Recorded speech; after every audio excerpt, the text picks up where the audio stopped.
¿Cómo? Ah, sí, sí. Okay. And now.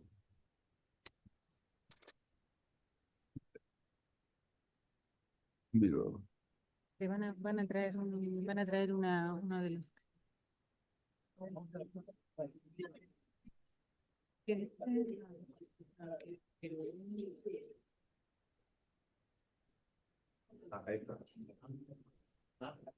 Bueno, Una luz para vos solo. Upa.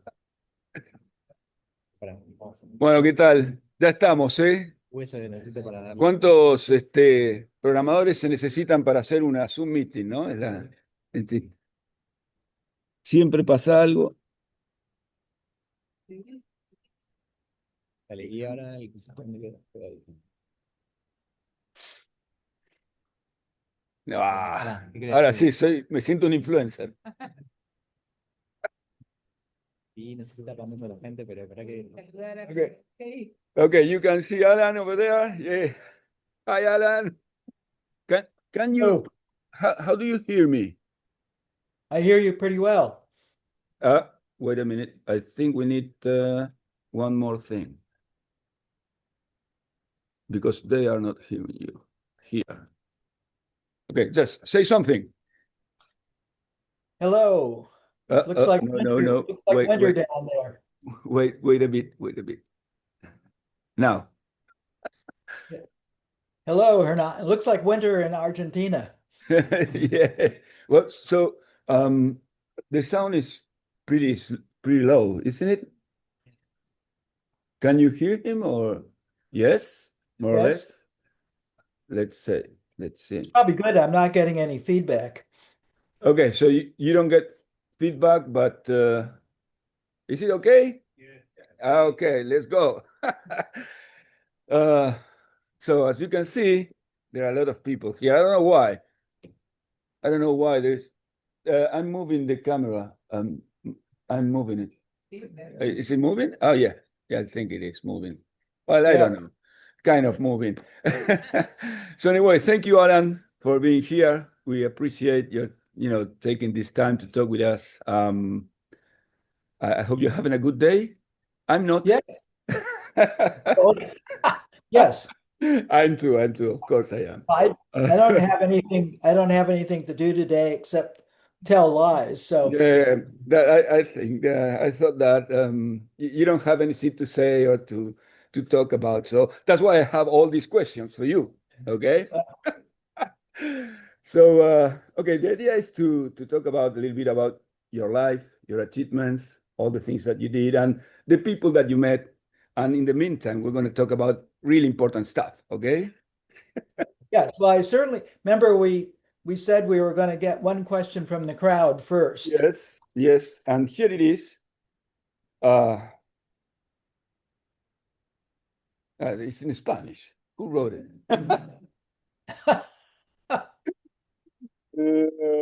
Okay. But they say no, just write in Spanish. So I can translate it. Okay, so yeah, he knows Spanish too. So what are the connections? Do you want to say it in English? Come and say it in English. It's gonna be easier.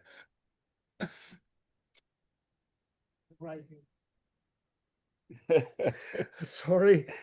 The question is about how do you feel that are the connections between your marvelous contributions to programming languages and the topics introduced by Barbara Liskov, Stephen Siles, and all these people that introduce abstract data types as a way of structuring software earlier than you and your contributions to programming languages? Yeah, well, so first, I guess the first observation is to ask whether what got done 50 years ago, now 50 for me, like 60 years ago next year, has any relevance today, because it might, but there hasn't been any Moore's law for software. So that's the first thing to think about. Software is still using ideas that were invented to cope with the scalings of things 50, 60 years ago. And generally speaking, are probably completely obsolete, except for very small scale things. So one of the things that we should talk about today is scalings and whether we can still reliably, to me, the 50s were about command and control.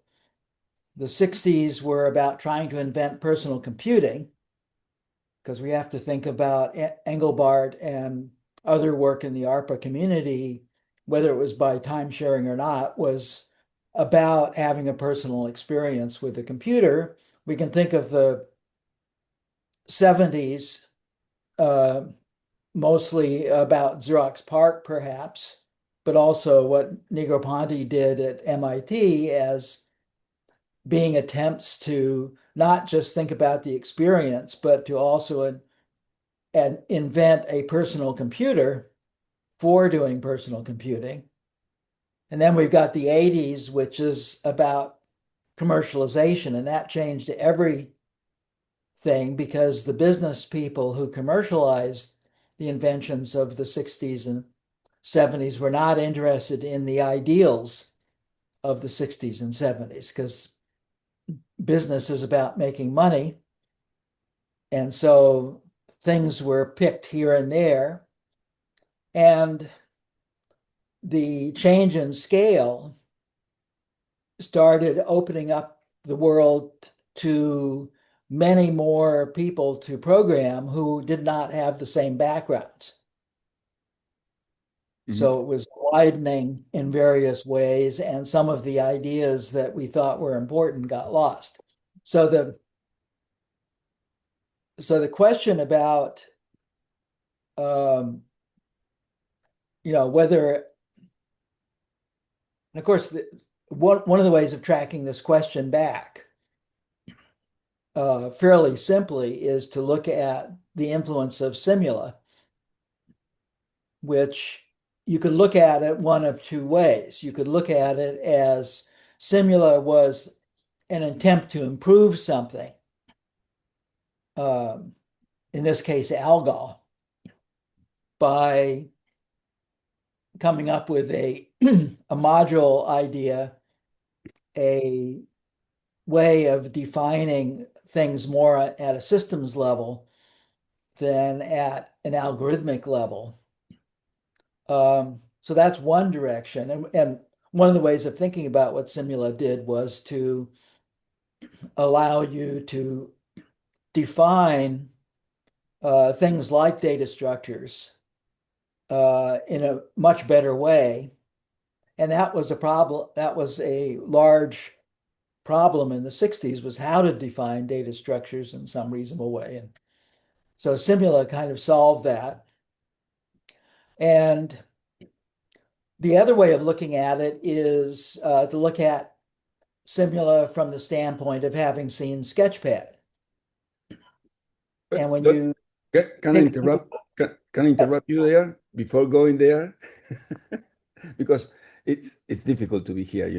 You talk, and it's difficult to stop because before going there, we're going to go there. I know that you study math and biology, and you once made the analogy between cells and how the human body is a complex system, scale, and how you thought about object-oriented when you invented or created that term. So I think it's interesting to talk about that analogy. How do you get there, and how do you compare that with objects and what you had at first, and then you added to Smalltalk and so on. So in a sentence, the question could be: was Simula a better old thing, better way of doing what algol did, or was Simula almost a new thing? because it was something like C++, which was done a decade or so later. It was done at the 70s. And Bjarne Stroustrup said explicitly in his papers that he was not trying to do what Smalltalk was trying to do. He was trying to do what Simula did, and he was trying to do it to C, because he was at Bell Labs, rather than to do it to Algol. So and if you do what Simula did to Algol, you wind up with abstract data types. And one of the inventors of Simula really loved abstract data types. This was Dahl. Dahl, yeah. And the other inventor of Simula, who argued with Dahl all the time, was Nygaard. And Nygaard liked the way he liked the Simula as almost a new thing. He liked the idea of throwing out everything for a much stronger abstraction. So people basically, when they come on a new thing, they always have several ways of thinking of it. And one is to look it as an improvement, and another is to look at it as a possibly new thing if you did a few more things. That's the answer to the question about Barbara. And because I knew her very well, and their approach to things solved various problems, and our approach to things solved various problems. And I would claim that scaling since then has more or less obsoleted both approaches. And actually, what Simula tried to do to the structures that it had, which were, to me, the precursors, or if you will, the first it was the first object-oriented software system that ever worked, and was before Simula. It was before everything.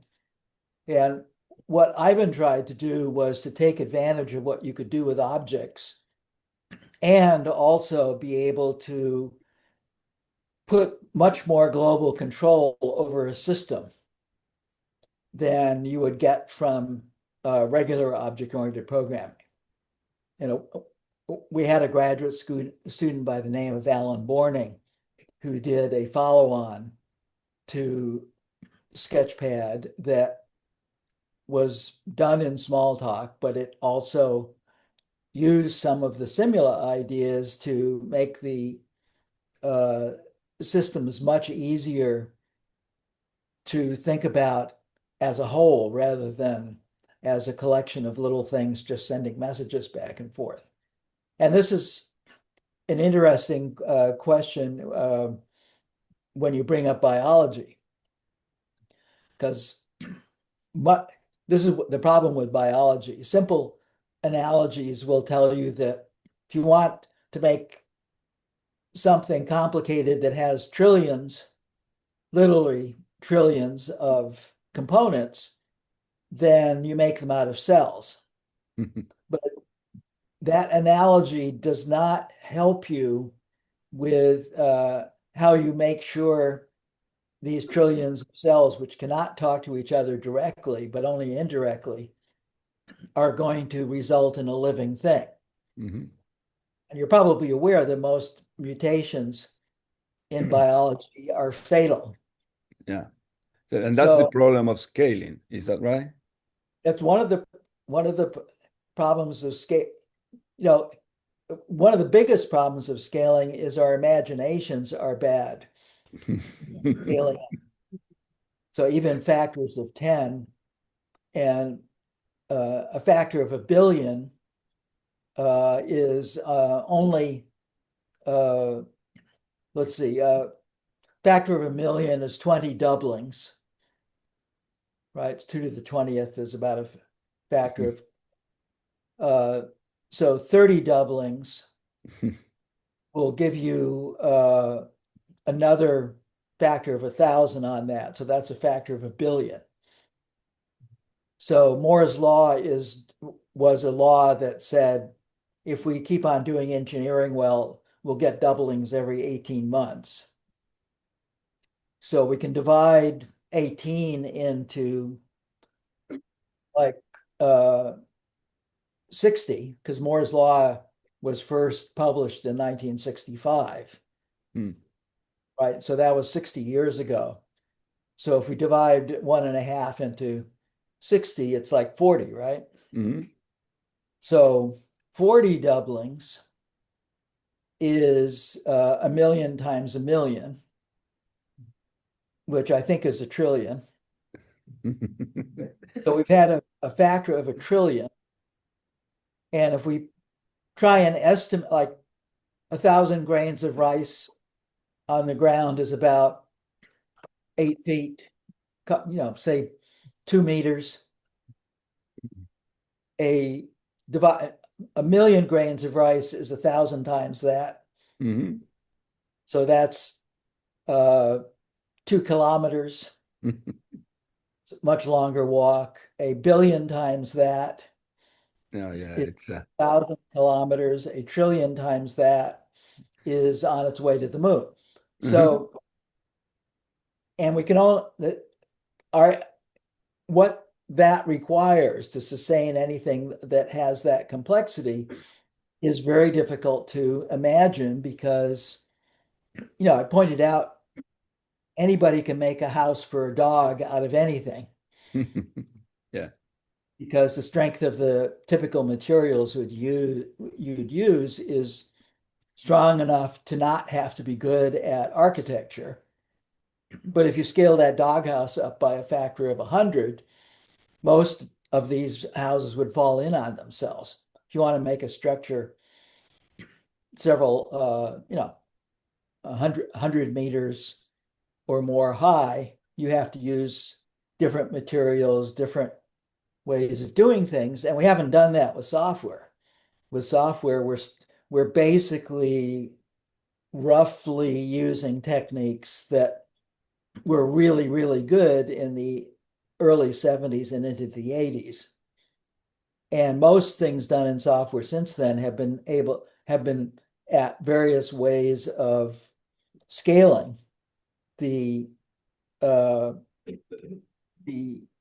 efficiency of that software, but not scaling its ability to make things out of it.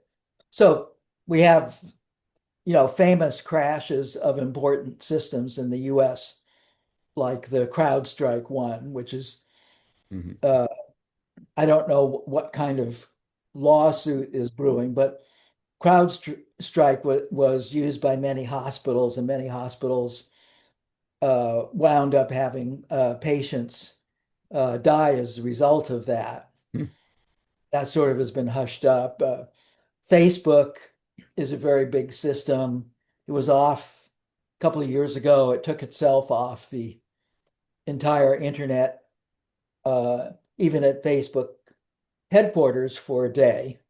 Because even though Facebook has 9,000 unit tests for the whole system, the system itself was not smart enough to know that its primary goal was to serve the internet. Right? So the humans were able to do things in which the consequences of the doing were both dangerous and are now starting to kill people. And so I think in order to understand where we are right now, at least I would like to suggest, is to use an idea from McLuhan, who thought about these things in much larger terms. And the simplest way to think, the simplest thing that he ever said to try and get people to understand was to realize that the automobile was not a simple next stage of the horse and carriage. Looked like it was, people bought it for that, but as he said, it wasn't anything like that, and the internal combustion engine was not anything like a substitute for a horse. Yeah. Because the scales were changed, and I'll give you 2 examples of the scales. if I were there in person, I'd ask the crowd, but maybe we should ask the crowd. Yeah, to why see. not? Yeah. Yeah. But So the crowd, not me, okay? yeah, not you. So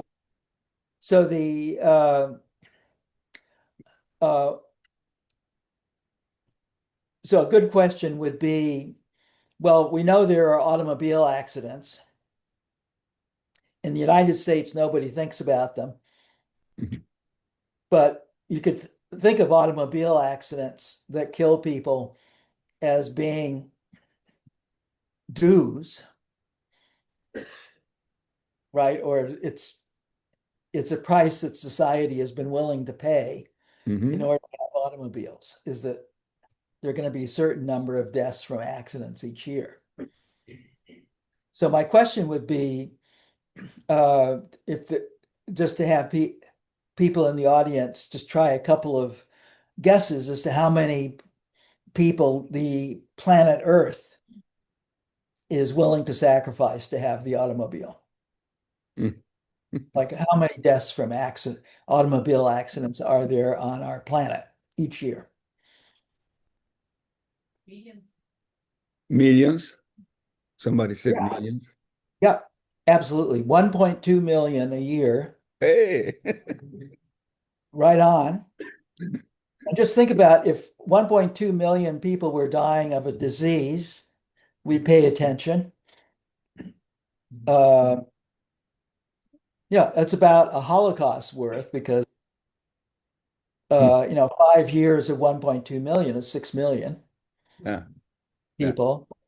And one other little fact is that the largest single cause of childhood deaths between ages 1 to 19 in the United States are automobile accidents.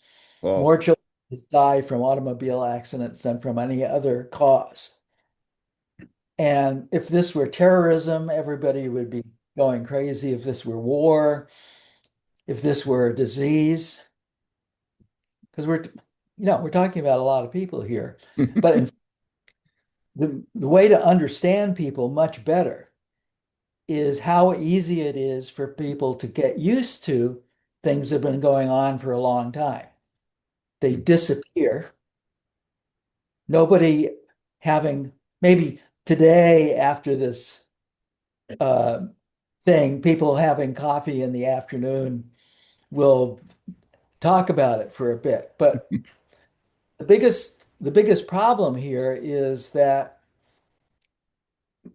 and what McLuhan was trying to point out was when you change something that's environmental in a way that changes the scaling,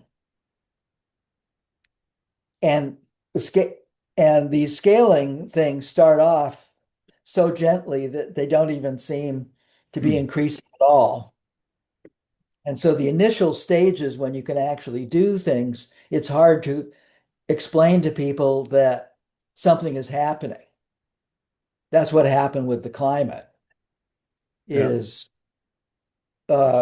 Keating in Hawaii was the first guy he did it in the late 50s to be able to measure CO2 so accurately that he could not only detect that it was increasing, but he could detect the next derivative. So he could detect accurately that it was an exponential, and he's never been his initial result was only refined. Actually, the situation is a little worse than he detected. But he got the thing that said sometime in this century, we're going to be in deep, deep trouble. But in fact, today, I would claim most people, most politicians, most business people are not yet still concerned with the climate. Yeah. It just isn't the thing they talk about because it's not in the kinds of things that humans like.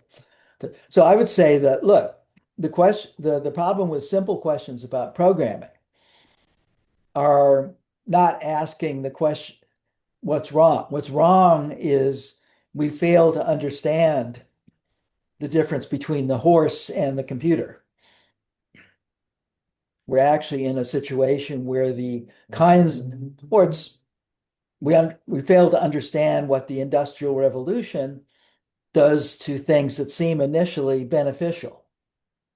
Like every single one of us has microparticles in our bloodstream now. Yeah. Yeah.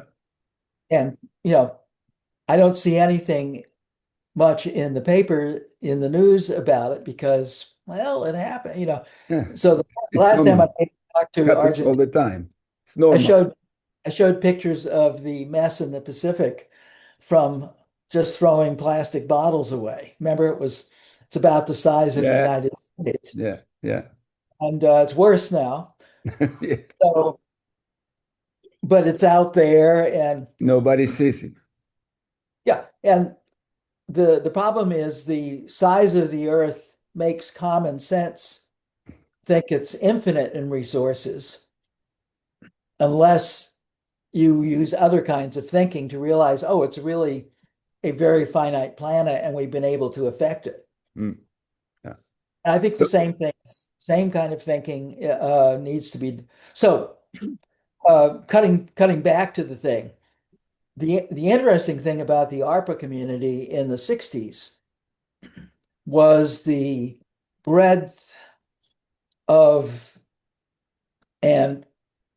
knowledge and the deep interest in systems, because the 60s, part of the thing researchers did in the 60s was to make operating systems Mhm. as students. And so there was a lot more systems thinking in computer science classes in the 60s than there are now. Because most thinking today is about getting a job, and getting a job is dealing with legacy systems. Legacy systems can't change over to better software because they have to be maintained and people have to maintain them. And so there's been a huge break put on to progress in scaling. The break was caused by commercialization, and this includes, except with a few exceptions, hardware architectures also.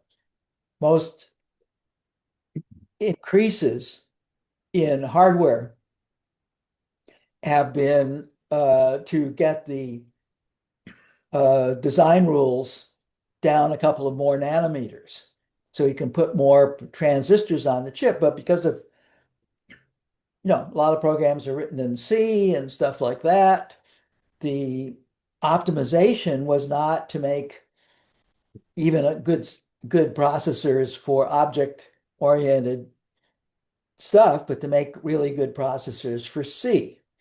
Mhm. Because C became the dominant language of the 80s, in part because of the way, The hardware was. and the hardware was only that way because they had something they could sell to people who weren't sophisticated. Yeah. But it was a mass market. Yeah. And so they could do it. And so the kind of architectures we used at PARC never really happened in any strong way after commercialization. So nothing was, and it's possible that it couldn't have been done any other way. That is the frightening thing, because that would require getting everybody to understand what computers were, whereas the way the world started using computers was to use them as convenient simulators of old media. Before So- going into that, Yeah. can I show you show you and the people here a video that I want to show you I want to show it at the end, but I think it's illustrate this idea of human imagination. I want to show it because it's a video. Let me share the screen with you. It's a video that impacted me particularly when I saw it, and I think it shows Oh. exactly what you meant. Can you see it? Yeah, I guess. Let me put full screen. Jerry, Jerry Brunner. Zoom is required. No. Okay. Let's see it. Oh, Jesus. It moved to, wait. No. Thank you. Let me go back. In addition to C, Okay, so here. Quincy. Quincy, yeah. This is the one. for Patrick and Jerry Bruner, Viewpoints Research has attracted an influential advisor. I think that's you. Interested in the problems of worldwide Used to be education. me. Quincy Jones, for example. Quincy Jones is a great big bundle of love, who also is a terrific musician, a friend, and it's a great honor that he was willing to be on our advisory board. It always takes me 2 years to catch up with Alan because he just visits us from this other planet. He just comes down regularly. But this, I've known Alan almost 30 years now. He has almost 1 billion people living. Here, Alan shows Quincy an animation in Squeak, which demonstrates the infection rates of a slow-moving epidemic like AIDS and a fast-moving one like typhoid. Simulations like this, done in Squeak, help to make complex problems easier to understand. Infections. So if we pretend this is a village, we're gonna turn all of these guys blue, except for one infected guy who's red. There he goes. And every time he touches somebody else, It affects he's him. infecting Oh them. my God. So hard to see what happened there. We make a little graph. So one bad apple, right? Yeah, and this is the characteristic curve of AIDS. Because nothing happens for a while. Okay, so let's start this guy going again. And now I'm gonna concentrate him like this. Okay, now I'm gonna start them again. Watch this, That's fast. much faster. So this one is like typhoid.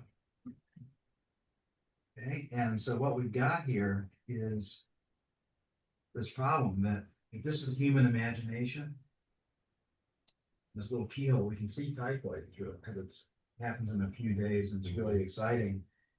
But when we put a human imagination on AIDS, we can't see it because it takes years to get going. So the only imagination booster we've got is science, which gives us this bigger appeal. Alan, it's like that rock man. I'm just glad that the lead is in his hands and people like him. He's a highly thought human being. It really is. Love you, man. I love you too. So I don't know. I don't know what you think, but for me it was mind blowing because I could see visually what you meant, but augmenting the imagination, and the ability to see more that you usually see.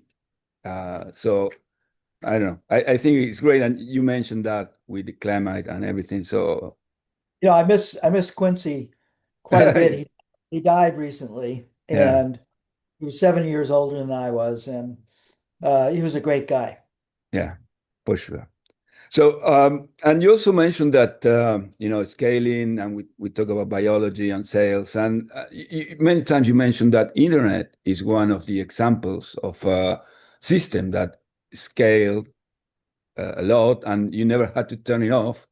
And I also relate that with the idea of something that you also said, that you think that object-oriented is not the best way to call what you thought about with Smalltalk and all those ideas, but message-oriented would be better. Could you talk about that a little bit?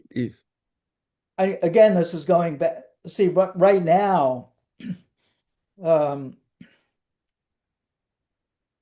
yeah, I'm fairly obviously not retired yet, right? Because I'm doing this gig.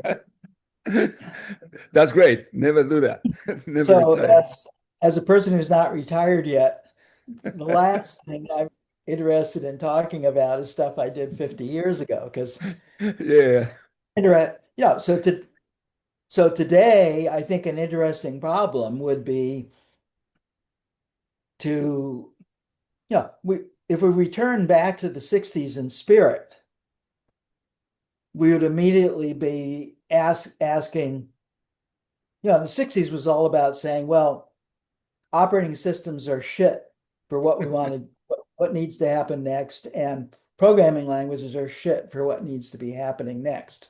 So that was the spirit of the 60s, and so as students, the grad students were treated as real researchers back then. And so the idea was to deal with this fabulous monster, both and we thought about it at PARC in two main time periods, which was 10 years ahead. Yeah. And 30 years ahead. Because Moore's law was thought about in 30-year increments. So it's 30 years is it doubling every 18 months gives you 20 doublings. So that's 30 years gives you a factor of 1 million to take an idea you have now and ask, could this be possible 30 years from now? Yeah. It's about as far ahead as we could think. And in order to do something, we had to do something over a 5 to 10 year period. And so the idea there was the computers are going to be more powerful and more cheaper 10 years from now. So right now we better work on a research computer that's a time machine. We can buy our way by spending roughly 10 times what they're going to cost 10 years from now. We can have, like 25,000 instead of 2,500, which is what what the Mac costs. Mm-hmm. So we said, if we spend 25,000 per computer, we can give each researcher a supercomputer for themselves. Now we've given ourselves a 5 to 10 year gap where we can do the software of the future now. And by the time the future arrives, maybe we'll have some new ideas. And that is not happening now because I see every student in a university working on a laptop. I hate to tell you, but the laptop is the past. That's a good point. But and you also you not only did that, but you took those machines, the Altos, to a high school. Is that right? To play with the kids. And could you talk about that story a little bit, because you're a good storyteller? And well, the one of the ideas that I had after meeting Seymour Papert, who was one of the founders of artificial intelligence, as that word was meant back in the 60s. He was a PhD in mathematics who had also gotten very interested in child psychology. So he'd spent a fair amount of time, about 5 years, in Geneva with Piaget, the psychologist who studied children. And he had gotten very interested in thinking about what it would mean for children to use, is it just a stunt to have children use computers? Are they only going to play games? And he said, no, there's some really interesting, like one of the things you can do on a computer is this operation that is called increase by, which is just incrementally adding, I forget what it is in C, it might be plus plus, but it's basically each time through you add something, you add a number from another variable, and one of these increase bys in a loop will generate a ramp. And if you do two to use one to generate the increment for the next one, you will get a nice parabola out of it. And Papert's response to this was, well, that means children can really understand increase by, because the simple form of it is just walking. So what you're doing when you're walking is you're increasing by one stride each stride you take, and any child can do that. Hmm. And he thought about, and any child can figure out how to walk around a room with their eyes closed by staying close to a wall, putting their hand out, and with a blindfold on, as soon as they lose contact from the wall, they turn back to the wall. If they do this slowly enough, they come to a corner, they'll find the corner. And so they can actually come up with, by using their body as something like a robot, but trying to tell their body what to do to deal with these unusual things. He said, wow, children, as long as we don't get too caught up about trying to teach children adult mathematics, we can actually teach children real mathematics, not just arithmetic, not just counting. But we can. So when I met him in 1968, I went crazy with this idea because he was already doing it, and that brought up an idea which was, well, what is a children's computer? And it can't be something that's tied to a desk. It has to be something they can, because children, you don't want to tie them to a desk. So it has to be really small. It has to be, you have to be able to do real things on it, and et cetera, et cetera. So that idea was called the Dynabook, and it was impossible to do in 1968 and barely possible to do in 1978, but nobody was doing it. So it didn't happen really. The first little portable laptops didn't really happen until the 80s. Yeah. But by subjecting it to the Moore's law test, is in 1968, if we had a factor of 1,000,000 dealing with the size and the power and the costs together, could we have in like 1998, 30 years from now, could there be a children's computer? And the answer was absolutely yes. Yeah. No question about it. And so that idea was one of many that got taken to PARC and say, well, okay, how do you work with it? What's the software and all that? And there were no answers. So it's obviously going to take some time to do. And that was perfect for a long range research center like PARC. It wasn't about making a product. It was about making an idea, fleshing out an idea into a real thing. So that was a very fruitful period. And PARC was up to the task because it had, in its small group of professionals, in the beginning, it was about 25 computer scientists, according to Butler Lamson, that could do both hardware and software at every level. And so the decision was made in the first weeks of PARC, not by the management, but by the researchers, that what we should do is not use any commercial hardware or software at all.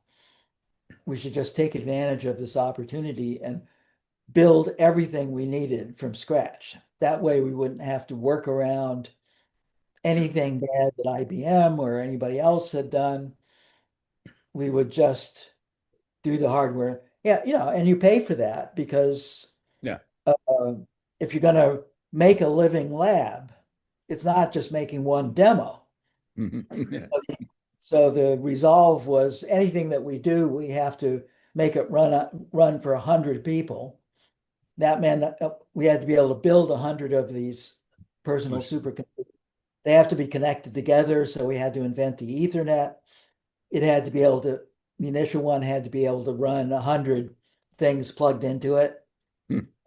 Nothing was allowed to fail because otherwise, no. So there's this thing called the Turing tar pit, which is a siren song which says, just because you can do these things, just because they are possible, doesn't mean you're not going to screw yourself. And so the deal was to not get sucked into tool building. That Mhm. and it happened that pretty much everybody at Park had been through this in the 60s and had the skills, liked each other, were able to work together with each other. And so there was no top down from Xerox management at all. Yeah, but you also tried those machines with young kids at school. Yes, yes. And how was how did it work? I mean, because I was Smalltalk 74, I think that you took to high school and with Adele, and so how the experiment worked out with the kids. Yes. Well, so Adele and I, so my group at Park, we used a co-management scheme, Mhm. which just coincidentally Apple also did 10 years later, Uh-huh. and for the same reasons. But the co-management scheme was because not every, at Park, everybody had to be a researcher, but not everybody is a good manager. Not everybody is Of course. good Yeah. people part, keeping track of, there's a lot of different things. And so there were actually my group was not actually headed by me, except on paper. On paper. It was actually a steering committee consisting of me, Adele. Adele was a key part. Dan Ingalls Uh-huh. did most of what we think of as Smalltalk today. Mhm. I just invented it, and he He implemented it. well, no, he was the co-designer. Okay. Once I did a little thing, which was basically a tiny little program like the Lisp eval, but I did one for Smalltalk as a result of a discussion we had, and he took this and implemented it, and all of a sudden we had a language. This was a language where you get a lot from a little if you can figure out what this tiny kernel, which is incredibly recursive, Mhm. do. So that I regarded as a math exercise in computing, and Dan made the math run. And at this very same time, the first Alto came along. So that thing that Dan made run was the first system to run on the Alto, and it was the first real system for quite a few years Mm. on. And yeah, so we had myself, Dan Ingalls, we had Adele, we had a guy by the name of Chris Jeffers, Mhm. who his particular skill, he was a musician friend of mine from the past, and he was very, very good at dealing with management. Mhm. So he could deal with like Xerox had what is called a slot system for personnel. Mhm. But no matter what your budget was, you couldn't automatically use that budget for getting another person. Oh. So they had a headcount limitation. So the result was we had plenty of money for making this hardware, but it was very hard to get headcount Yeah. and this guy was a master at finding and dealing with every possible way To use the money. you could transform like a filing cabinet on the books would be some student intern during a summer. Yeah, we played off our like every year at Park, I put in a budget request for $100,000 to get a GE Teleria color projector. And we never spent that 100,000 on On the projector. I never got to Atari, but so that 100K was, went through, you could think of it as like money laundering. Yeah, yeah. But so But and what- everybody needs somebody like Chris, because he knew he how was- to do it. he knew how to do it. And and so and we were also, because we were doing research, we didn't have Xerox wanted us to make Xerox wanted reports every 6 months, Mhm. wanted a plan every 2 years. They wanted a 7-year plan, Yeah, yeah. stuff like that. But we didn't take those plans seriously at all, because we were, when you're on research, you're on a learning curve. Yeah. So what Impossible to plan. It's impossible to plan. you don't want to, You don't want to plan. Yeah. you want to spend at least as much time problem finding as problem solving. And the balance is that at some point in every project, you have to decide to be firm Mhm. about what you're doing. And Dan solved this for Smalltalk by doing many revisions, but he did a new Smalltalk system every 2 years. Yeah. And used the old ones to bootstrap the new ones. And nothing, by the way, Smalltalk 80 was really the last one of those. That Yeah. was my big complaint at the first Uppsala, was what happened? Yeah. People out there, meaning now the mass of people, people are accepting what we did some years ago now as a gift from the gods of Olympus, like it's some programming language coming down, and your duty was to change it because it has all of its tools for changing it, and you haven't been changing it. And Yeah. that never got better. That's what's A little wrong. bit. It got better a little bit, but not that much. How is Well, I don't know. how is Let me dream a little bit. how is Squeak and Pharaoh better semantically than No, but you have quiz now. It's an Argentine small talk. It's great. but and so we were able to get, so there's this guy, I don't know how to pronounce his last name, but he's I think in Switzerland, Oscar Nistra. Nierstra. Yeah. Yeah. Nistra. So Yeah. he's one of the few people who's actually trying to find new. He's still still using Smalltalk as a thing, but he's using it as more of an implementation language for ideas. And like it was pretty clear. Yeah. Yeah. And he did great things with his people and students. I think he's terrific. Yeah, he And did. I'd Yeah. like to meet him someday. Let But let me go back a little bit to the hardware stuff, and because in 2007 Steve Jobs presented the iPhone, and he said something, a phrase that you used to say, that is, people who are really serious about software should make their own hardware.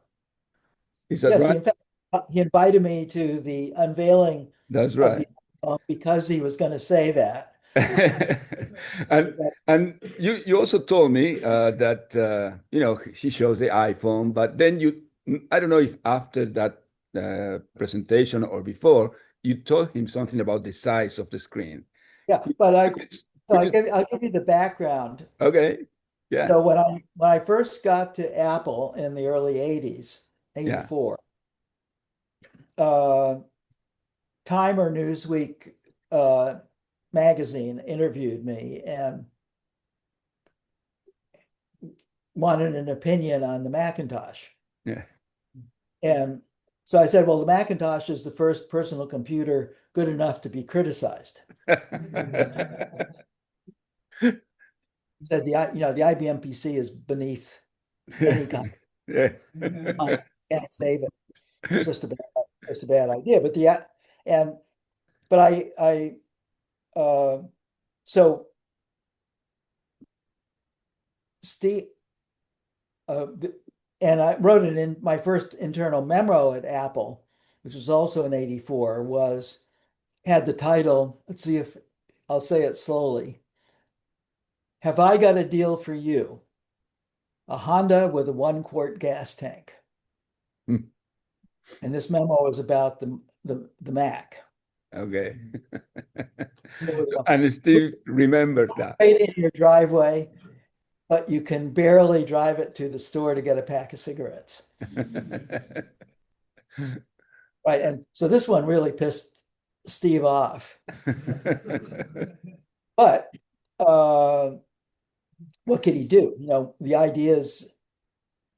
Many of the ideas in the Mac came from the work our group had done. So, and he had invited me to come to Apple and gave me an independent position there. So he sort of gritted his teeth on that. Mhm. But at the iPhone intro, he had the iPhone prototype and at the end of the thing, there's a photo of him doing this. He put it into my hands and he said, "Alan, is this good enough to criticize?" And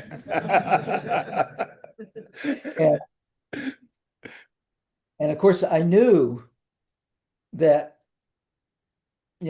being a quasi-engineer, nobody would do an iPhone without doing the iPad first. Mm. Mm. So just from seeing the iPhone, I knew they had an iPad. An iPad. Yeah, they had to have it. Yeah, And of course. Of Yeah. course.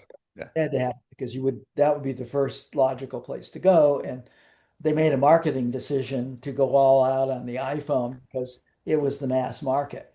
Yeah. And that was probably a good. So I gave it back to Steve and I said, "Steve, make it this size and you'll rule the world." Great.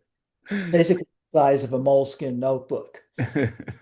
So, it's kind of- and are those, is the iPad or the current tablets what you thought about the Dynabook in the 70s or not? Or we still need more to do to get there?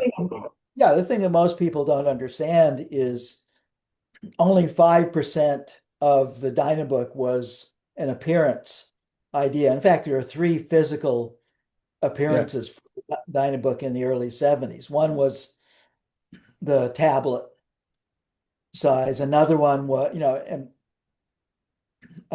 Ivan Sutherland had come out to Utah to work on virtual reality, the head-mounted display there. So we could see, again, the 30-year law thing. You could see that there would be head-mounted displays and you could put the computer in your pocket. So that was another way. And Negroponte was an architect. And so he thought about living. Mhm. And again, this is why, because most computer people were not thinking about living in their computer. Right? Computer is a box. You can make the box smaller, but Negroponte thought that in the future, every display or every surface in the world was probably going to be a display. So he thought way out. Yeah. And and one of his images was, as you walk through the supermarket, the cans of tomato soup will talk to you. Right. So he was another 10 or 15 years out ahead of what we were doing at PARC. Unfortunately, he was too far ahead, so that they could only do demos. Yeah. They could only do one. They couldn't make 100 of them or do anything like that. But one of the things Negroponte pioneered, he got a company in Canada to make a thing that you wore on your wrist that could be sensed by a sensor that was in the room. So it knew where your wrist was in 6 degrees of freedom. And there was a system called Put That There. that they did. I can actually show you that if you want. Yeah, yeah, why not? Yeah.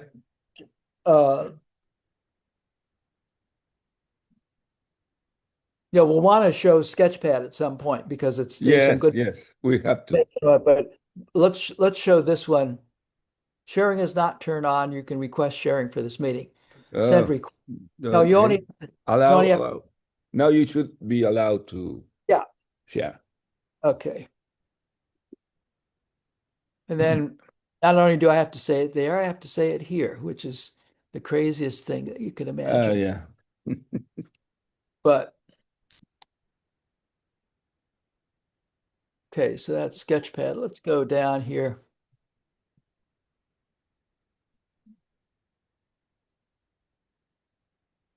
There's a lot of park stuff here, but that people are more familiar with that.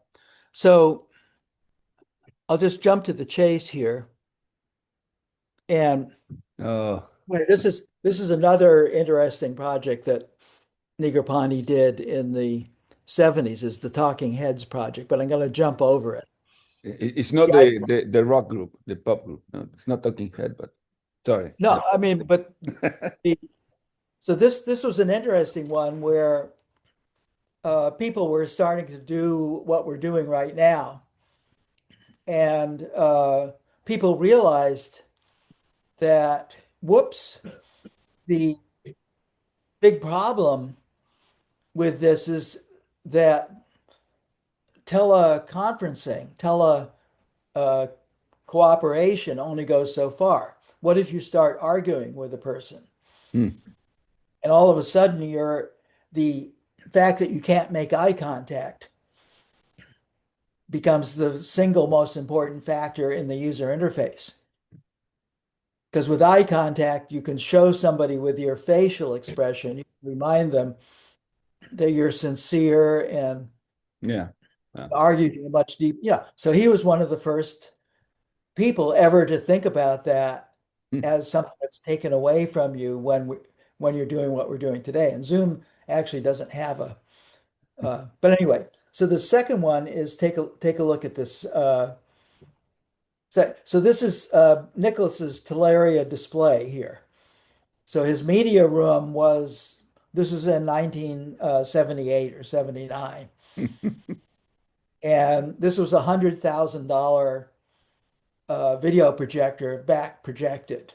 So you're in this room and the entire wall of the room was, and I'm just going to jump it in there. Oh yeah, got to do this. There.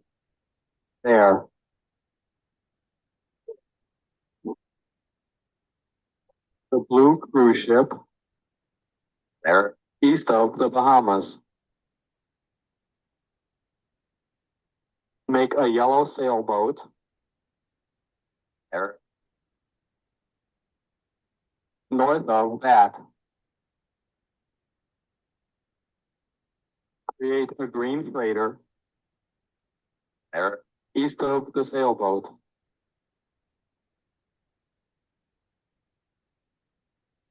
Create a magenta trawler, there.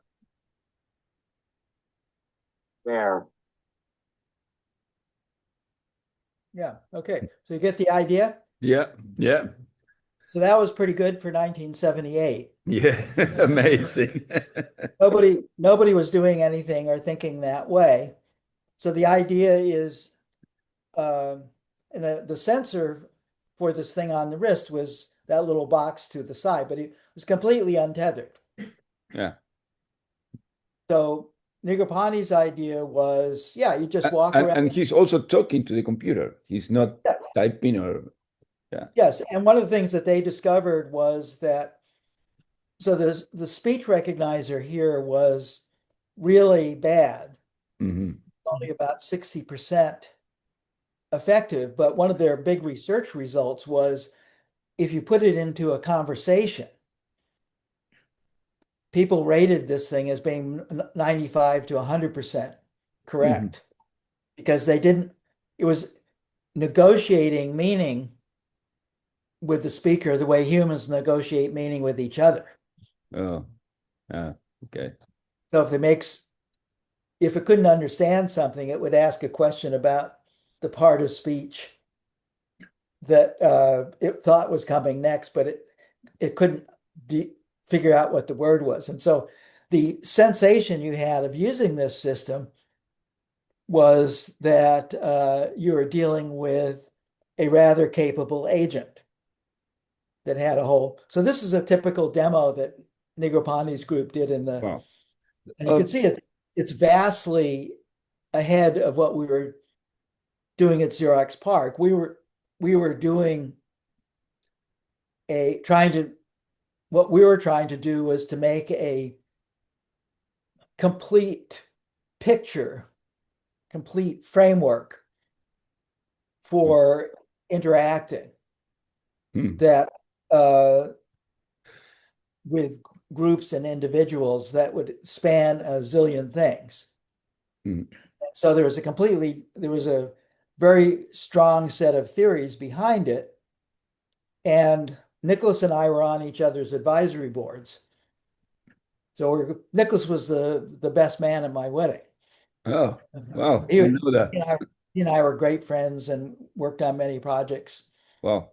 together. And, and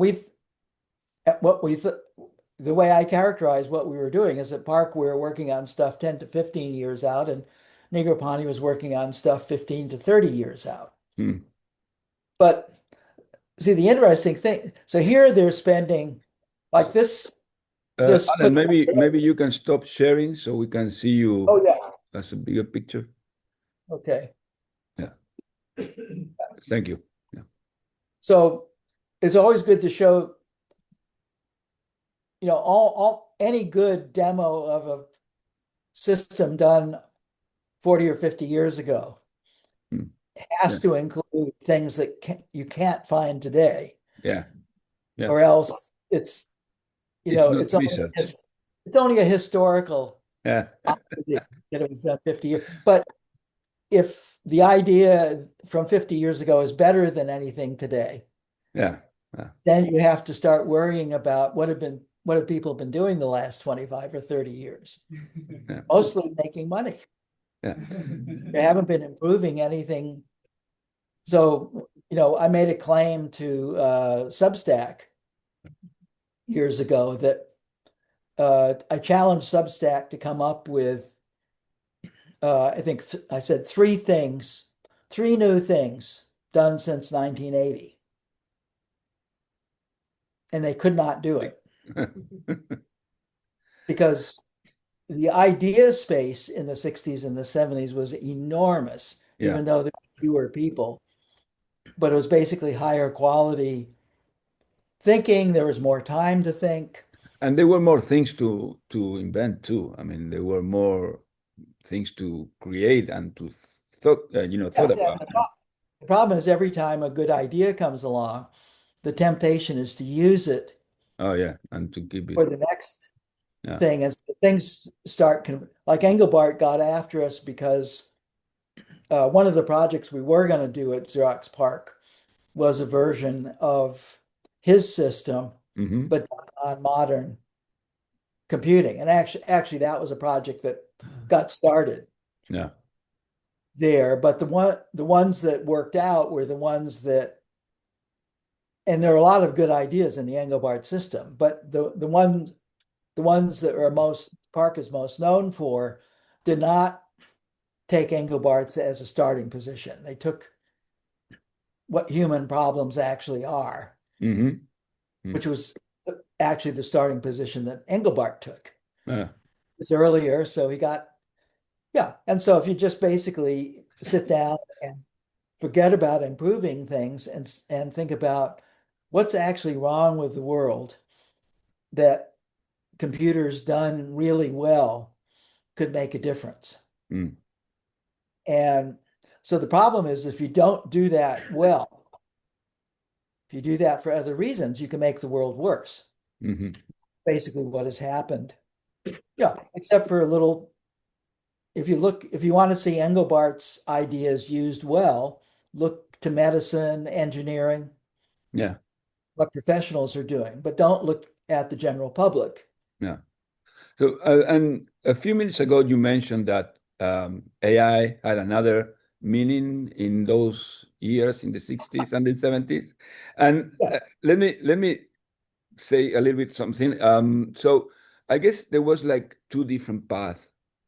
I have the theory. I'm not sure if it's correct, but the path with Engelbart, with JCR, Licklider, you know, trying to augment human imagination and thought and so on.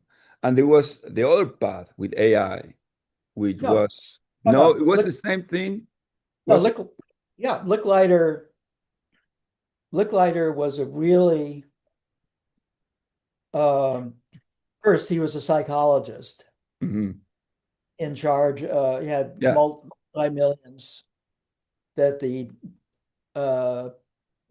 Department of Defense had given him, and they had not, because they understood how research paid off. Like none of the directors of ARPA were military. Mm. Yeah. So ARPA was set up after Sputnik, and that worried the American public to the point that Congress was willing to allow the DoD to spend the money the way they had in World War II, Yeah. which let the scientists do the problem finding and organize themselves and stuff like that. That only happens when people are scared. Yeah. Same thing with Brunner and childhood education. People were scared, so they let NSF spend a fair amount of money really trying to improve childhood education. So, no, Licklider paid for it all. Okay. But what Minsky's why group, did you say that AI at that time was different? Why did you say that? they had so let's take Minsky as I think looking at Minsky and McCarthy, Yeah.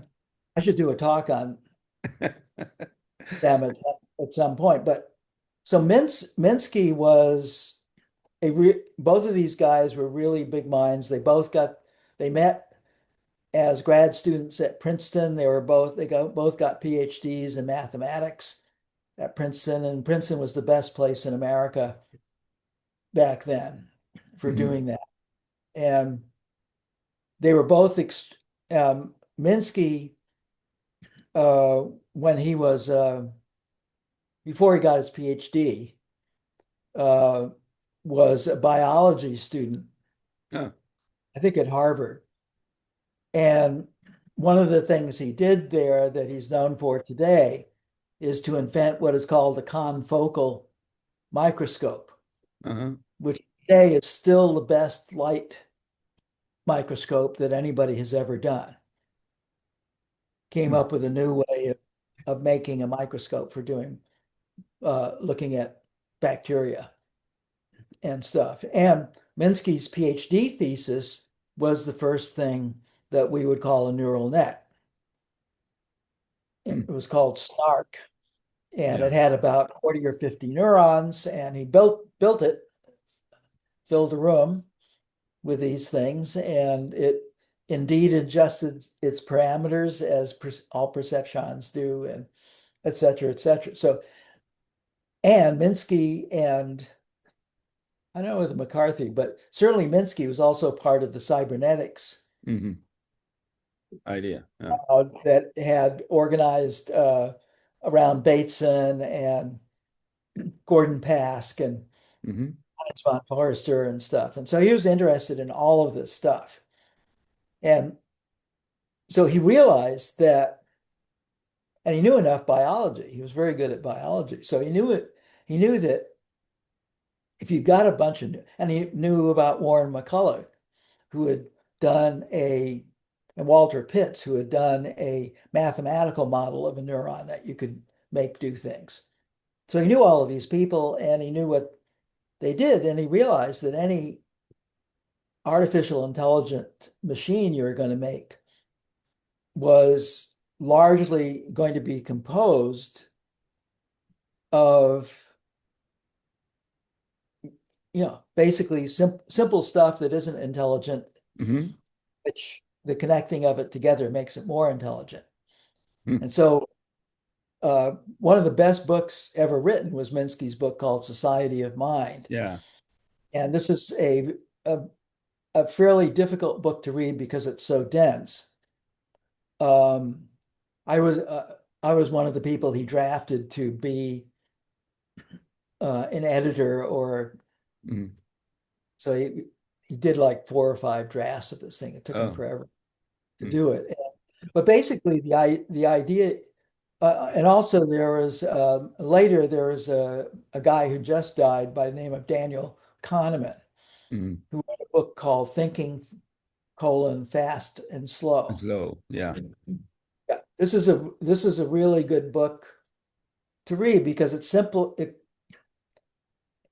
He calls his simplifications expository fictions, which are things that are not true, but if you go along them with them for like, so the main one in this book is think of everything in your brain that is designed to produce fast responses. Yeah. And no matter where it is or how it came about from evolution, call that system 1. And now he says, take everything in your brain that is working in terms of minutes rather than fractions of seconds, minutes and hours. So what we sometimes call cognition. He Mm. said everything that contributes to that as system 2. Them too. And then he says, let's see if we can, without lying too much further, let us see if we can understand what it would mean to have a thing that's much, much more complicated than that in which the 2 basic interesting things are fast thinking and slow thinking. And what are those about? And Minsky understood this also. Mm. So Minsky, was quite happy, in fact, because he'd also invented Yeah. these things, to have a lot of the fast thinking be essentially what is called AI today, Mm. made out of that are basically correlators. Judea Pearl calls them curve fitters. Mm. The big problem is in a way, it's the commercial problem and some naivete on the part of the people who are selling these things to think that all you need to do is put a bunch of those together enough and you're automatically going to get something like cognition. And that is almost certainly not true, not even close to true. But you could do something with it. And so the term AI, which used to mean cognitive AI, but has had to be renamed into artificial general intelligence. Okay. AGI this is like OOP, right? OOP meant something when I made up the term in the 60s, but I had to keep on, once things like Java and C++ before it were called OOP, the term lost its original meaning. Yeah. And became something about abstract data types rather than the systems ideas we were thinking. This happens all the time. It's called colonization. Yeah. So, people, it's a fashion. People, there are jeans you can, dungarees, blue jeans you can buy that have the Harvard brand on them. You're buying for that name. Yeah. But there's still things you muck out stables with, right? Except this is because humans are what we are. So, yeah. So fads. Let me interrupt you a bit. We have 10 more minutes, and you wanted to show Sketchpad, which I think is great. Show it. And also I wanted to have some questions from the audience. So let's do the questions first. Okay, let's do the question first. Because you've got the Sketchpad. So, You've got the Sketchpad. questions. Okay, can you Yeah. come here or? I hope you. Yeah, why not?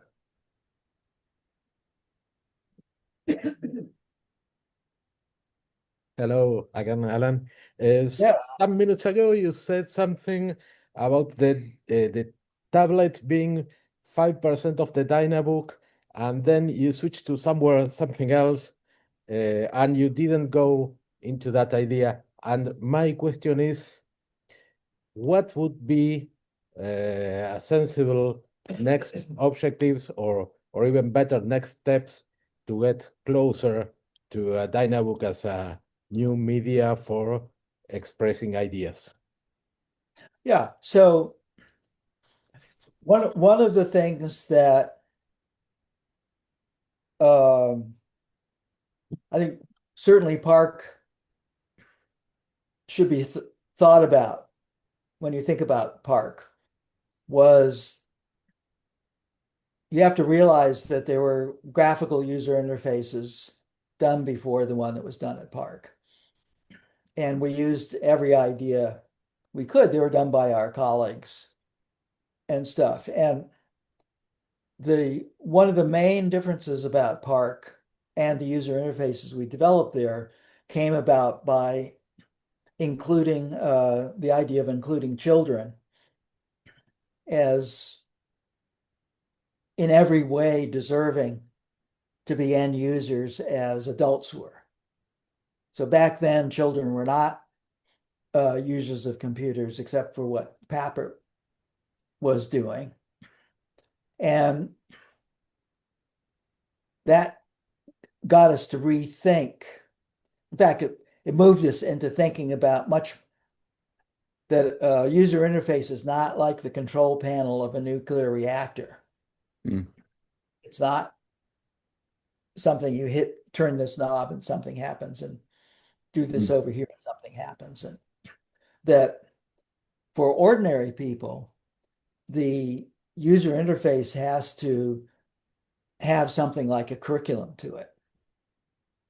Because, and this is what's wrong with the user interface on the iPhone and the iPad, is that it doesn't have so what Apple decided to do with the iPhone was to give people an interface that 2-year-olds and no, I complained to Steve. I said, Steve, where's the stylus? And he said, well, people use their hands. I said, Steve, 2-year-olds and 92-year-olds just use their hands for things. Everybody else uses their fingers to manipulate tools to help them. You can't really draw a nice drawing with your fingers. Yes, he didn't draw. So, but I said, look, the big problem here is what you're doing is giving people the least of what these things can do in order to give people something that everybody can do something on. So you're giving them a really bad way to type, but it's something they can do right away. But there's nothing later, like, you should be able to, like if Engelbart were designing the thing, he would design the phone so you would be typing on the back of it. Because his idea was that people will use this all the time, and they're going to be on it. They eventually need something like touch typing to be expert. And so there's no such ramp. Another thing that they got rid of on the iPhone and the iPad was, or diminished. So let me ask you, or let me ask the crowd, because I got a good response from the million deaths. So students, does anybody know how you do invoke undo on an iPhone? Undo on an iPhone? How about an iPad? Okay, so for an iPhone, they didn't get rid of it completely, but you're supposed to shake it when it does when you've done something wrong. You shake it, but it doesn't work because almost nobody who did an app for the iPhone implemented any response. Yeah. So this thing, and if you think about it, undo is the very pillar of the thing that got personal computing going. Yeah. Because it allows the end users to explore, to make mistakes, and the mistakes are without peril because you can back up. Right away, you've taken away one of the central parts of the PARC approach to the user interface, which is it's a learning environment. You don't want, instead what they did with pretty much everything on it is they gave people the equivalent of a bike with training wheels.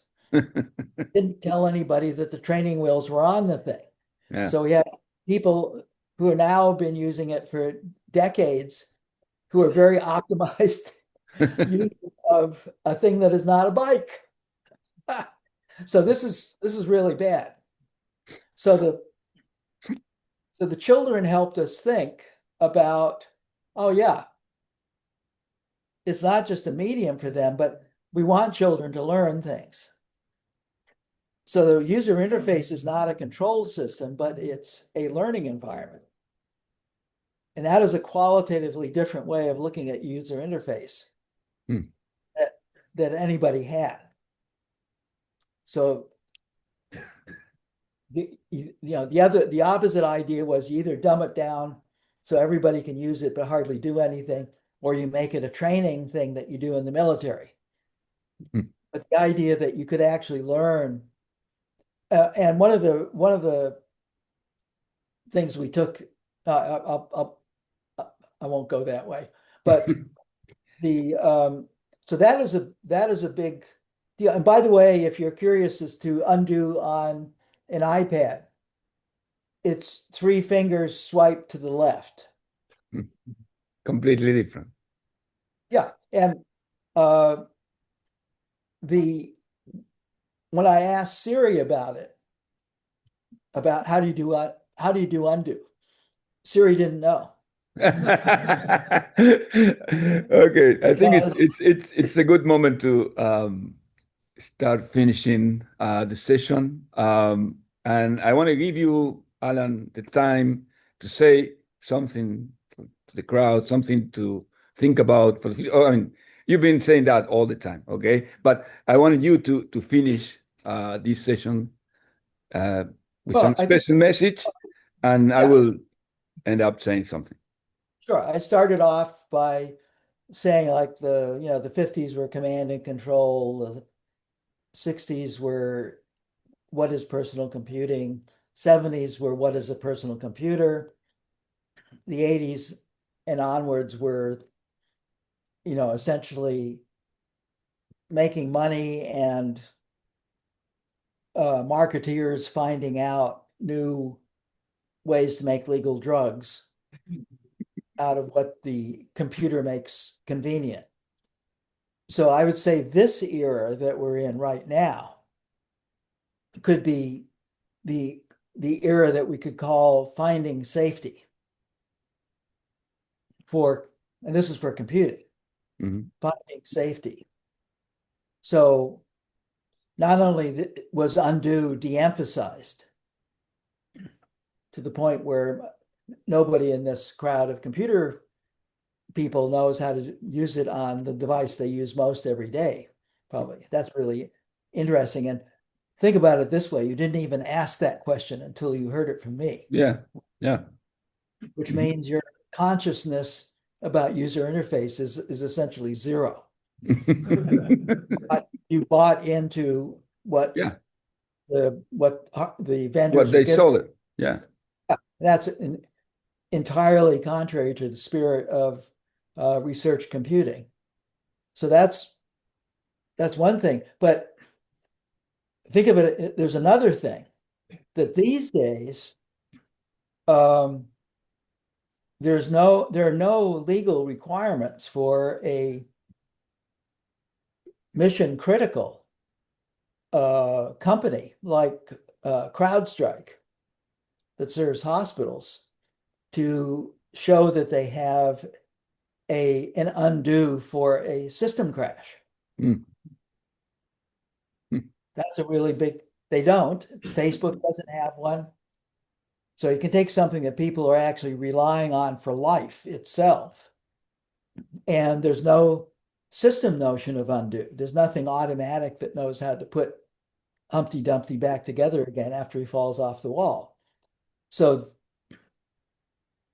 safety at every level.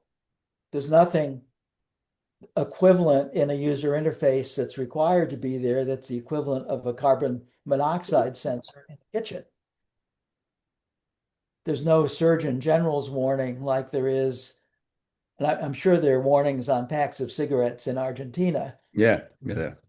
Yeah, but nobody's even doing that because nobody understands how dangerous computers are in the hands of unsophisticated people.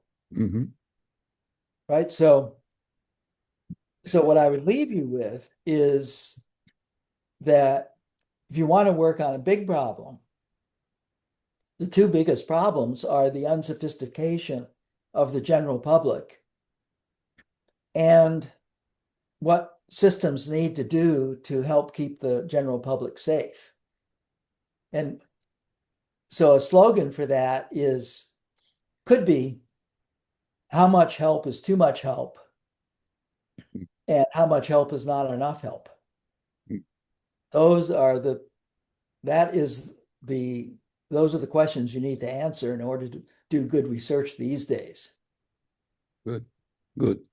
Thank you. So let me finish now the session saying that born in May 17, 1940 at Springfield, Massachusetts, he studied biology, math, electrical engineering, and computer science. A professional jazz player, maybe you didn't know that, pipe organ lover, creator of the Dynabook, leader of the Learning Research Group at Xerox PARC, that, beside other things, developed Smalltalk, holder of 9 honorary doctorates, fellow of the American Academy of Arts and Sciences, the National Academy of Engineering, the Royal Society of Arts, among others. But he is in the Hall of Fellows at the Computer History Museum, the group that for him is the most representative of people who deserve recognition in computing. It's honor to share the Draper Prize with Butler Lampson, Chuck Tucker, and Bob Taylor, winner of many awards such as the Kyoto Prize and the ACM Turing Award, father of the personal computer, scientist, a romantic, a humanist, the man that influenced most of the technology we use today, and no one has benefited more than him from his research community. So, ladies and gentlemen, this is Alan Kay.